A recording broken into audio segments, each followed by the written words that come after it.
5:34. All righty. Are we recording? Excellent. It's October 11th, 2022, 5:30. This is our ACT Committee meeting with myself, Nick Allen, Brian McGinnis, and Patrick McCoy. So we are officially calling this meeting to order. Item number 2 is comment, suggestions, petitions by residents in attendance regarding items not on the agenda. All righty. Seeing none, we will move on to 3A, which is our Borough Manager's report. Thank you. Just a few things to update council and the public on. We have some personnel matters, some infrastructure issues, and a comment on our operating capital budget, which we talk a lot about this time of year because we're in preliminary budget adoption and hearing stages at this point of the year. But let me start with personnel. Our negotiations are continuing. As a matter of fact, we have a bargaining session tomorrow with the AFSCME union to conclude hopefully the the labor contract negotiations. The current contract expires at the end of 2022. The borough is currently hiring for 2 very important management positions, the Director of Parking Services and the Director of Human Resources. I'm very sad to say that Karen Armstead resigned her position with the borough, is no longer with us. We wish her well in her new endeavors. But we are looking now for a Director of Human Resources, and we've been getting some candidates in, and we will be having interviews shortly on that. Most interesting this month to report on is having to do with Gay Street, a topic of conversation ever since the pandemic hit as a measure to help our local businesses survive the pandemic. It morphed into an annual closure of Gay Street. 2020 and 2021 and 2022 were our inaugural years of creating the open air market. I'm pleased to announce, and I regret I didn't inform council of all this at the same time, so my apologies, that the process to swap ownership of the downtown blocks of Gay Street for portions of Chestnut and Matlack Streets with PennDOT concluded last week. It's recorded, it's a done deal. So I want to thank everyone's initiative and persistence with that one. We finally got it over the finish line. What that means for us is that it limits the amount of oversight PennDOT has when we close the street, we change its design, or we do anything with the roadway.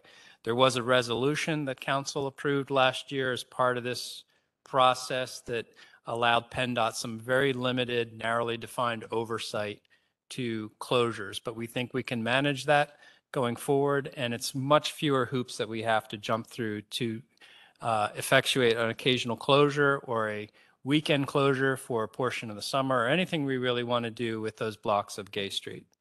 So thank you, everyone. Last Wednesday, the borough held a listening session led by its consultant team from Traffic Planning and Design. The public was invited to discuss plans for the future of our open air market. We discussed safety and traffic control issues, the types of uses that would go into our spaces that our private businesses weren't using, as well as the timing of closures were some of the main themes that were discussed. The consultant team's gathering this input along with the listening session it had with the business community in the prior month to continue to inform and update its concept plan. So our preliminary cost estimates range anywhere from $600,000 to $1.1 million to effectuate the entire plan. That's a big number. So we are talking about phasing. We're talking about finding funding partners to make this happen.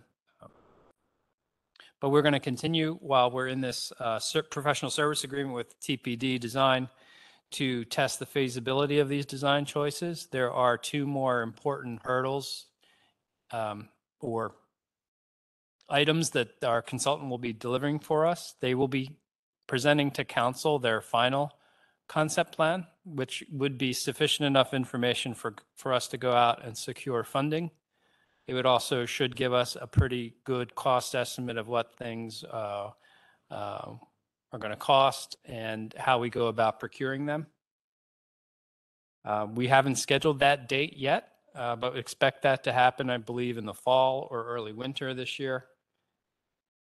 And lastly, they will be delivering obviously a print document with all of that information included. So I want to make sure that we are ready to have that conversation, that we have any of our outstanding issues settled so that when the team does come to council, we have a pretty well thought through plan and a roadmap for what we want to do going forward. And lastly, I just make a comment about our budget. I've been working with our department heads and our director of finance to close the approximate $250,000 budget gap in our operating and capital plan for next year.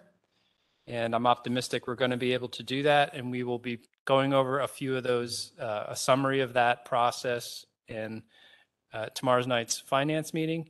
And we will discuss it at greater length at the work session next Tuesday night. So that's my report. Thank you. Great. Any questions? Mr. Yeah, McGinnis? thank you. Regarding the closure of Gay Street and with PennDOT, does that mean that we now have ownership of Gay Street, or are we still waiting to hear back from that? We have ownership of Gay Street. Thank you. Mr. McCoy? Only other question I had was, maybe it's more appropriate to the Public Works because it's an engineer's report. But you mentioned some of the other things that were going on relative to borough with the building.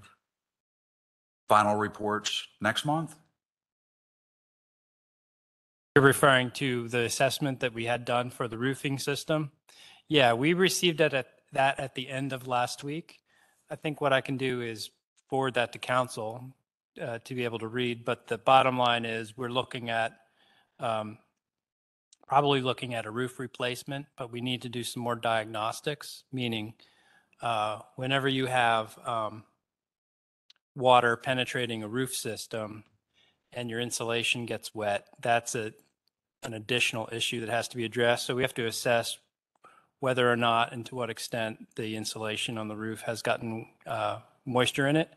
And if that's the case, that'll affect our plan. So there's a little more investigation that needs to be done, but I don't imagine that will take very long.